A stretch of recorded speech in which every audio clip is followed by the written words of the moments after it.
ayat 1 sampai 6 ini di sana menjelaskan tentang bagaimana kita mengetahui roh yang sebenarnya, roh Elohim.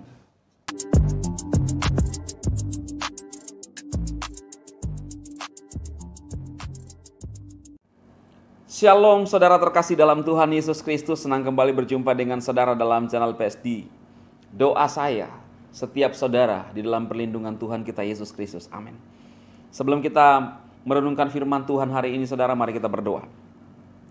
Bapa, di dalam nama Tuhan Yesus kami datang kepadamu, meminta tuntunan-Mu, biarlah apa yang kami pelajari, firman-Mu yang kami bahas hari ini menjadi rema bagi kami, bagi setiap pemirsa, bahkan urapi hamba-Mu, sehingga firman-Mu yang hamba-Mu sampaikan Tuhan, sesuai dengan isi hati-Mu, untuk membangun saudara-saudara seiman dimanapun berada saat ini. Di dalam nama Yesus Kristus kami berdoa kepada Bapa di surga. Haleluya. Amin. Nah saudara, hari-hari ini mungkin sebagian saudara bertanya-tanya, bagaimana membedakan penyesat roh antikris ya dengan yang benar. Mungkin saudara bingung hari-hari ini, loh kok hamba Tuhan ini muncul, hamba Tuhan ini muncul. Lalu yang lain mengatakan bahwa ini sesat, ini sesat. Saudara, tentunya kita harus kembali kepada Alkitab. Karena Alkitab diberikan Tuhan, diwahyukan Tuhan, Elohim kepada manusia untuk menjadi tuntunan untuk kita bisa masuk dalam kehidupan kekal, saudara. Kita akan lihat kebenaran firman Tuhan ya. Beberapa ayat dan pasal menjadi landasan kita, saudara. Di dalam 1 Yohanes pasal 4 ayat 1 sampai ayat yang ke-6. Perhatikan saudara, ini adalah kebenaran mutlak bagaimana kita mengetahui roh penyesat atau roh antikris, sehingga saudara tidak diombang-ambingkan. Orang lain bisa berkata bahwa hati-hati, tetapi Anda punya keyakinan, kepercayaan dengan dasar firman Tuhan. Saudara, perhatikan. Judulnya adalah roh Allah dan roh antikris. Allah saya ganti Elohim, saudara ya. Ayat 1. Saudara-saudaraku yang kekasih, janganlah percaya akan setiap roh kecil ya. Tetapi ujilah roh-roh itu apakah mereka berasal dari Elohim. Sebab banyak nabi-nabi palsu yang telah muncul dan pergi ke seluruh dunia. Ini benar kata Alkitab. Ayat yang kedua. Demikianlah kita mengenal roh Elohim. Titik 2. Setiap roh yang mengaku, bahwa Yesus Kristus telah datang sebagai manusia, berasal dari Elohim, dan setiap roh yang tidak mengaku Yesus tidak berasal dari Elohim, roh itu adalah roh antikristus, dan tentang dia telah kamu dengar bahwa ia akan datang dan sekarang ia sudah ada di dalam dunia.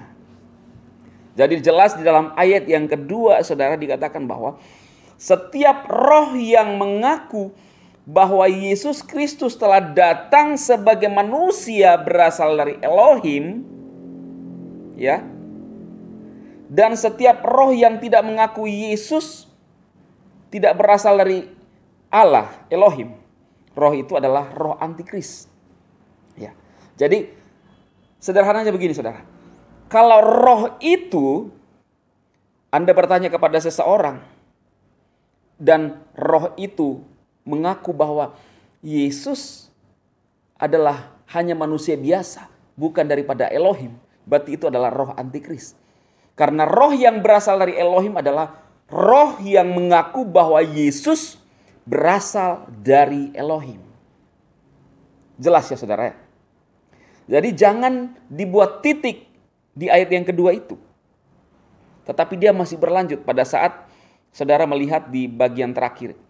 Bahwa Yesus Kristus telah datang sebagai manusia berasal dari Elohim. Ya, jadi masih koma. Dan setiap roh yang tidak mengaku Yesus tidak berasal dari Elohim. Tidak mengaku Yesus berasal dari Elohim. Itu roh antikris. Jadi saudara harus paham. Jadi dalam 1 Yohanes 4 ayat 1 sampai 6 ini di sana menjelaskan tentang bagaimana kita mengetahui roh yang sebenarnya, roh Elohim. Jadi sangat simpel, saudara. Kalau saudara percaya bahwa Yesus berasal dari Elohim, berarti itu adalah roh yang daripada Tuhan. Itu bukan penyesat. Saudara percaya bahwa Yesus berasal dari Elohim, berarti itu tidak ada penyesatan. Ya. Nah, jadi kita lihat di dalam Galatia 5, saudara. Karena ini berbicara tentang roh.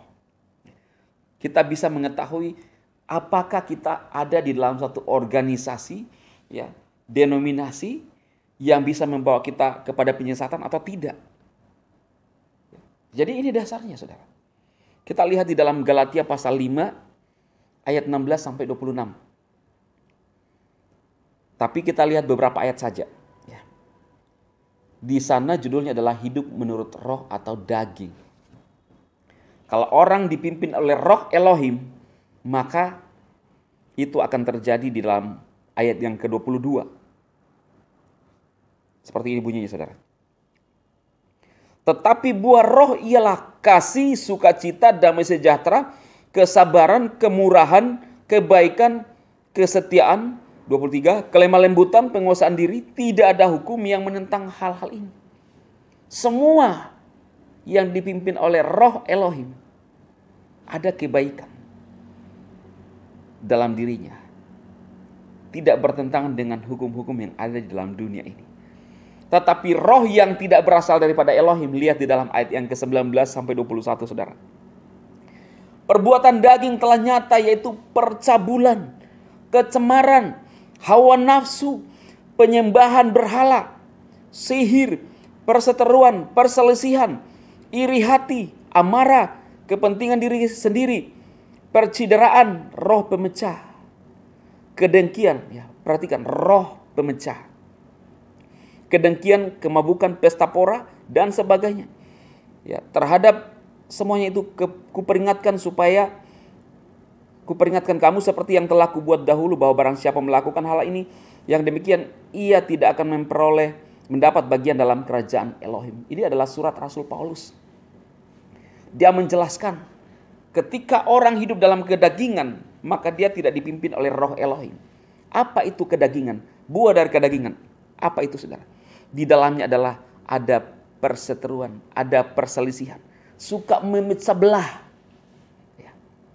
Saudara tinggal lihat hamba-hamba Tuhan yang sering memecah belah, memberikan ujaran-ujaran kebencian, tidak menyadari bahwa tubuh Kristus adalah universal.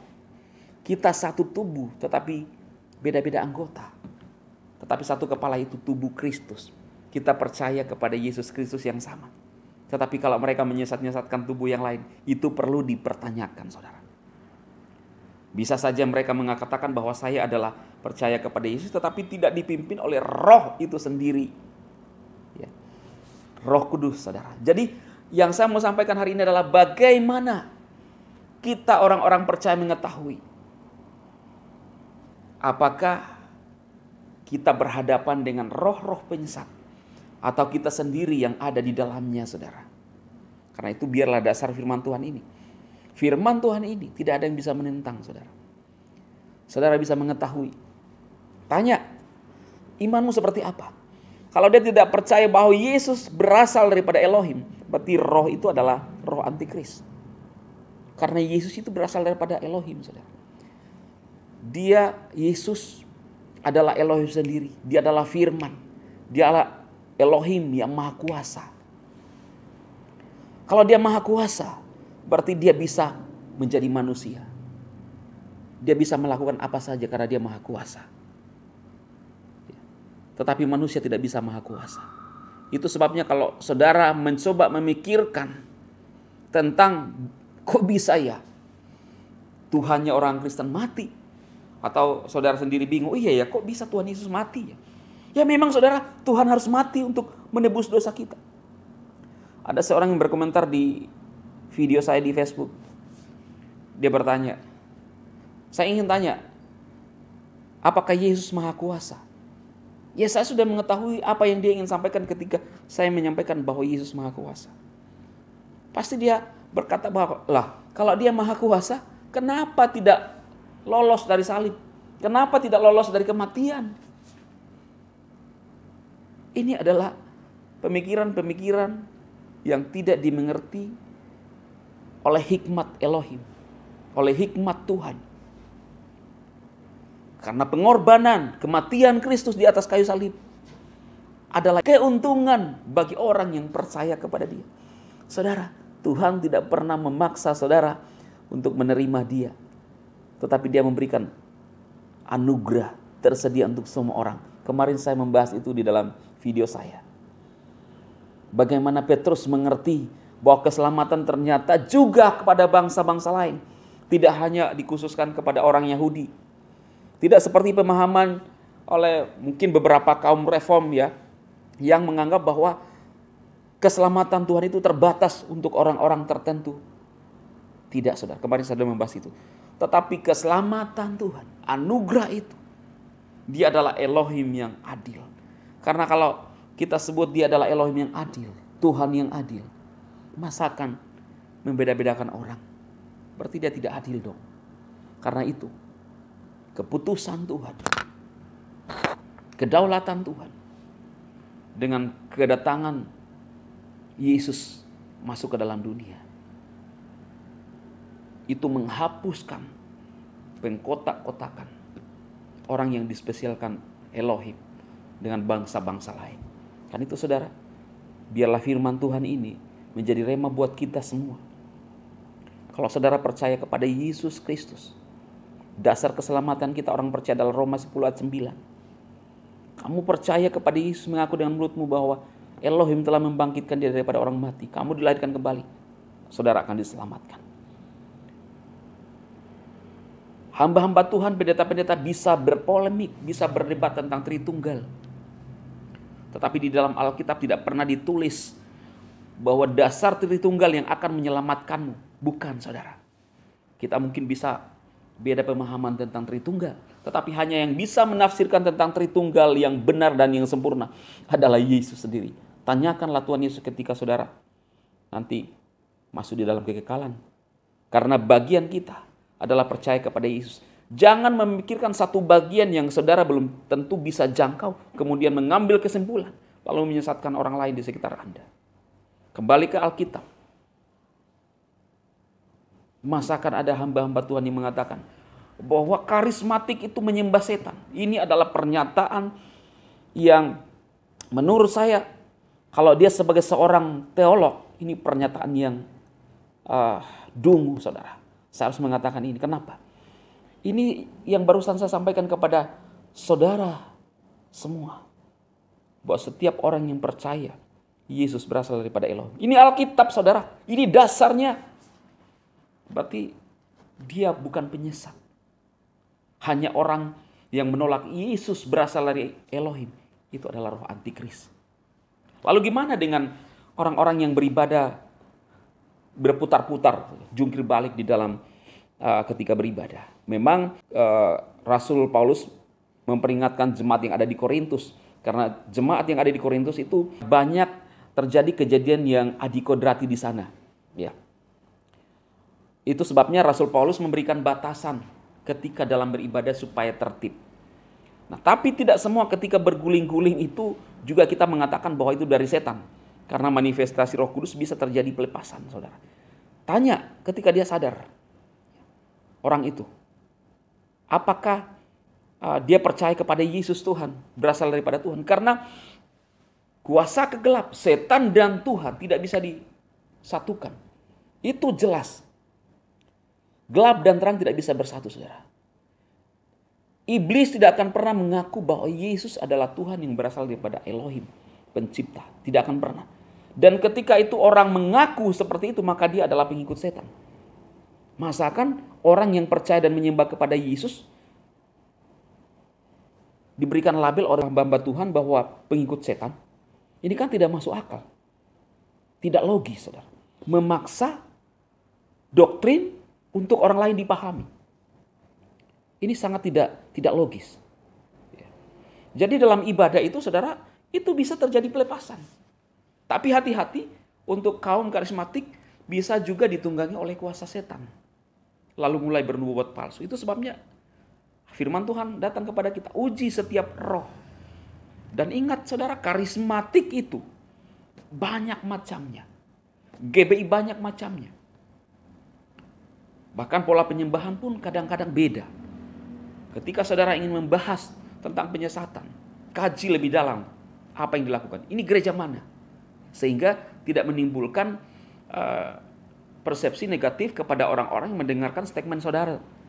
Mari kita menjadi bijak.